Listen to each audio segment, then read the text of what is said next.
There were no red ribbons today, no loud microphones. There was only the suffocating familiar heat of the wood stove and a woman trying desperately to disappear. Tuna stood in the dim, soot-stained corner of our outdoor kitchen, her shoulders hunched as she frantically skimmed the boiling foam off a massive cast-iron pot of pork broth. But the detail that felt deeply, uncomfortably wrong wasn't the thick grey smoke. It was what she was trying so hard to hide beneath her heavy, oil-stained canvas cooking apron. A flash of beautiful emerald green silk. I had bought that dress for her in the city to celebrate our farm's biggest milestone. Welcome back to our family. If you've spent any time with us, you know that growing a life from bare soil demands everything you have. Today, our massive new storage shed was finally finished. The yard was filling with people ready to celebrate. But the quiet co-founder of this farm was hiding among the cooking pots, completely convinced she only belonged in the background. The morning had started peacefully, carrying the steady, rhythmic pulse of our rural life. Dew still clung to the woven bamboo gate.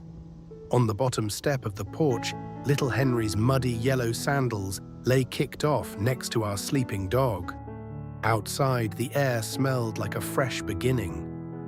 The sharp scent of raw pine planks and turned earth drifted over from the massive warehouse, mingling with the stinging aroma of crushed garlic and wood smoke from the outdoor kitchen. It was a monumental day for our family.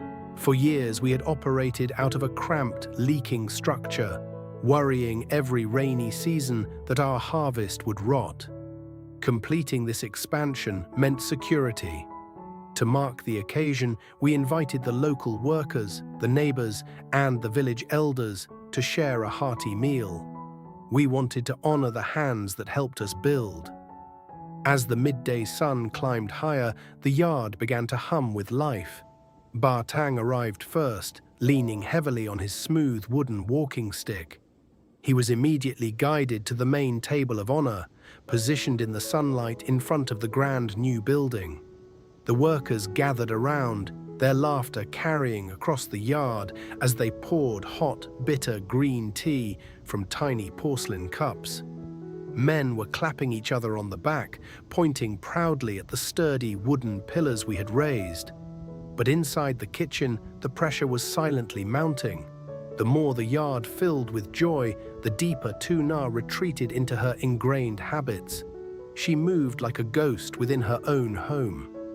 I watched her from the edge of the porch as she loaded a heavy, worn wooden tray with steaming bowls of bamboo shoot soup and slow-braised pork. Her hands told the true story of this farm. They were calloused from carrying heavy sacks of fertilizer, rough from scrubbing clothes in cold winter water, and stained with the ink of balancing our late-night ledgers. Now those same hands gripped the edges of the serving tray so tightly, her knuckles turned a stark, pale white. She walked briskly to the edge of the sunlit porch, set the tray down on a serving stand, and immediately spun on her heel. She retreated into the dim kitchen before a single guest could look up and greet her. Approaching the light, dropping off the harvest of her labor and vanishing back into the smoke. It was deeply painful to watch. In our rural culture, during major celebrations, there is an invisible line drawn in the dirt. The men sit at the grand tables to claim the victory, while the women, out of deep habit and misguided humility, marginalize themselves. They stay hidden among the ashes to cook, wash, and serve. Tuna intended to do exactly that. She was looking at the farm's greatest triumph and seeing herself merely as invisible support staff. She carried the heavy psychological weight of a rural wife's imposter syndrome. Even though she was the one who meticulously managed the finances and stretched every penny to buy the premium lumber, she couldn't break the silent rule that her only place was behind the scenes. She wiped her damp forehead, hurriedly adjusting the ugly stained apron to ensure the beautiful green silk remained hidden. The thick, suffocating heat inside the cooking shed felt miles away from the cool breeze sweeping across the yard. Tu Na was hunched over the low fire, her face flushed and dripping with sweat from the intense glare of the glowing coals. She grabbed a heavy iron ladle, her knuckles turning white with the strain, and began silently skimming the thick foam off the simmering pork broth. This is the hidden reality of building a rural life. We often celebrate the massive, visible changes.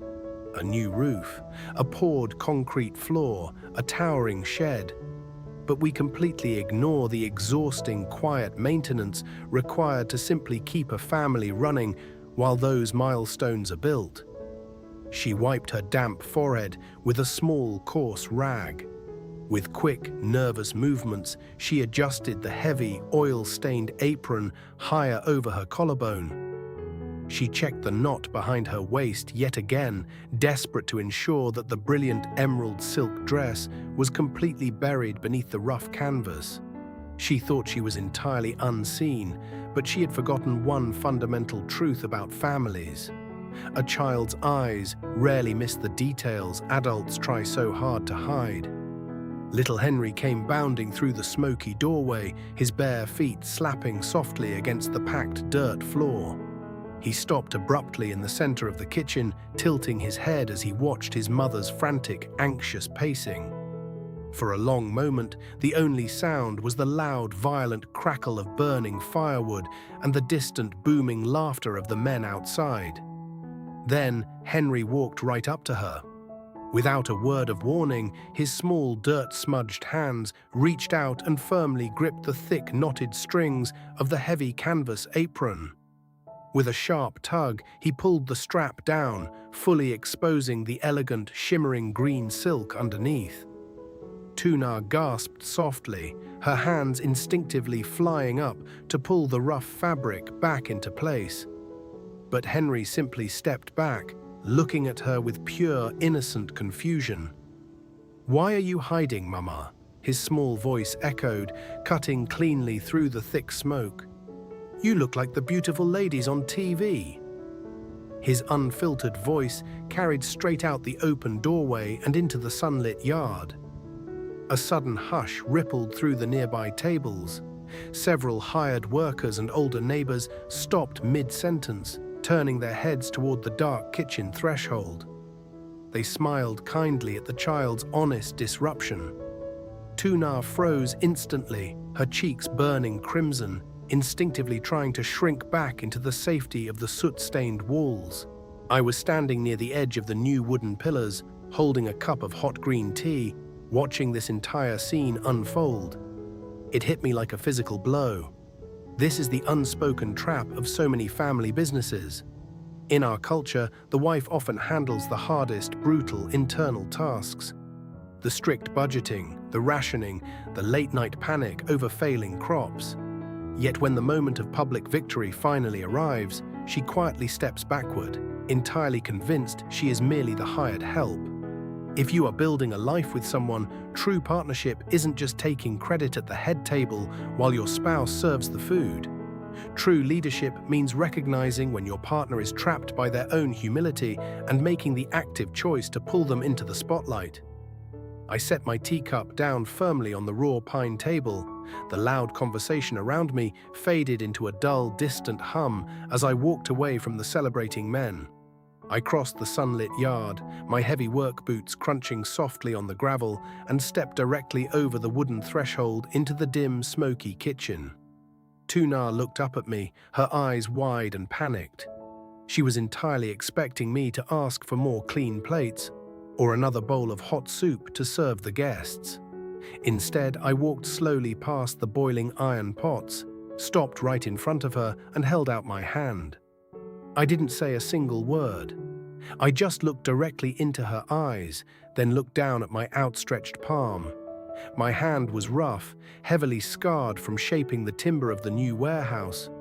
But I knew with absolute certainty that this massive building outside wouldn't exist without the quiet, exhausted woman standing in front of me.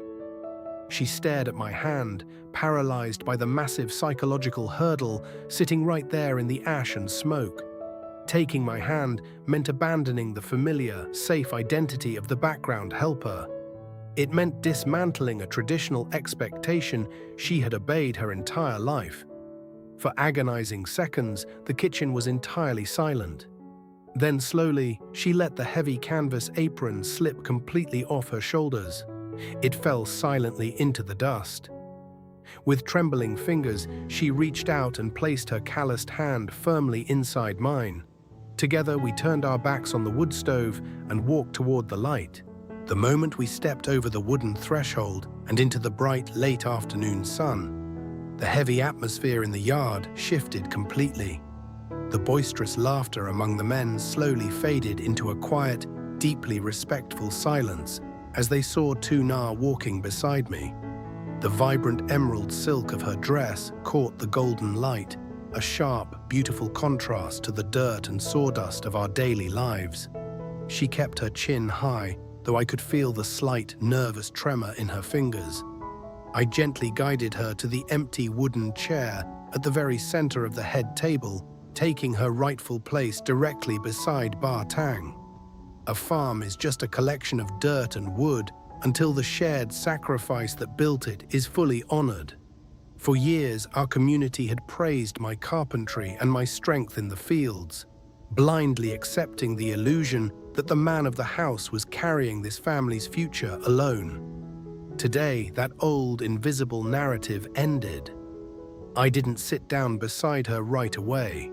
Instead, I released her hand and walked slowly across the gravel toward the massive, unblemished wooden doors of the new storage shed. The entire yard watched my deliberate movements in absolute silence. From my deep pockets, I pulled out a heavy, gleaming brass padlock and the only set of brass keys. I stood there for a long moment, feeling the cold, heavy metal against my palm, thinking of the late nights she spent counting every single penny to afford this premium timber. This wasn't just a shed, it was our security, our shelter against the coming winter storms, and the physical proof of our family's survival. I turned back to face the silent, expectant crowd, my eyes immediately finding Tu Na among the village elders. I walked steadily back to the head table, reached out, and placed the heavy brass padlock and the keys firmly into her calloused, ink-stained hands. I gently folded her worn fingers over the cold, solid metal. "You kept the old house from falling apart," I said quietly, though in the absolute stillness of the yard, every elder and worker heard the profound truth in my voice. "You hold the keys to the new one." A sudden wave of warm, genuine applause erupted across the yard. Ba Tang smiled deeply, tapping his smooth wooden cane against the dirt in firm approval. The emotional transformation in Tu Na was quiet but absolute. The tense, shrinking posture she carried in the kitchen was entirely gone. She gripped the heavy keys tightly to her chest, her eyes sparkling with unshed tears, finally allowing herself to feel the true weight of her own undeniable worth. True family happiness doesn't begin when the physical walls are finished. It begins the exact moment you stop hiding your immense value from the people you love. As the joyful celebration continued into the warm, fading evening, our simple wooden house felt deeply whole again. The rich scent of raw pine mixed beautifully with the familiar smoke of the kitchen, but the invisible burden had finally lifted from our home. I wonder how many other devoted partners are still quietly hiding in the shadows of their own success, just waiting for someone to hold out their hand. Tu Na wasn't looking at the massive, expensive new warehouse anymore. She was just looking at me, finally standing exactly where she belongs. Tell us how you and your partner share the heavy burdens of life.